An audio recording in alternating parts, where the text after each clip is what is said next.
Hello everyone, দেখো আমি কি আচার বানাইতেছি। চুকাগুটির আচার বানাইতেছি, জেলির মতন বানাবো।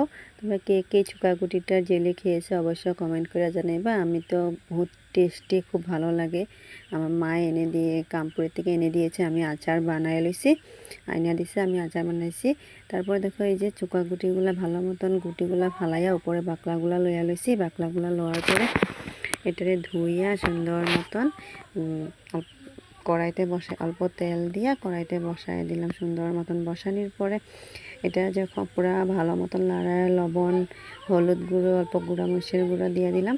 দেওয়ার পরে এটা যে সুন্দর মতন গলায়া লইলাম, একদম পুরা জল ভেরিছে। লবণ দেওয়ার লগে লগে ভালো মতন লাড়িয়ে লাড়িয়ে গলায়া লইছি। গলানোর পরে গুড় দিয়ে দিলাম। গুড় দেওয়ার পরে গুড় দিলে তো আরও জল ভেরে, তা গুড়টা দেওয়ার পরে ভালো মতন লাইরা লাইরা লইছি। তারপরে দেখো যে মশলা করছি, কি কি মশলা দিলাম, কালি জিরা, গোটা জিরা, গুঁড়া মরি, ধনে, এগুলা সব মেথি, এগুলা গুঁড়া কইরা মশলা কইরা দিয়ে দিছি। দেখো এই যে যখন আঠা আঠা হয়ে আইছে তখন মশলাটা দিয়ে দিছি। মশলা দেওয়ার পরে দেখো আমার আচার জেলি রেডি হয়ে গেছে, খুব টেস্টি। অল্প শুকনা মরিচের গুঁড়াও দিয়েছি, টক ঝাল ঝাল লাগবে।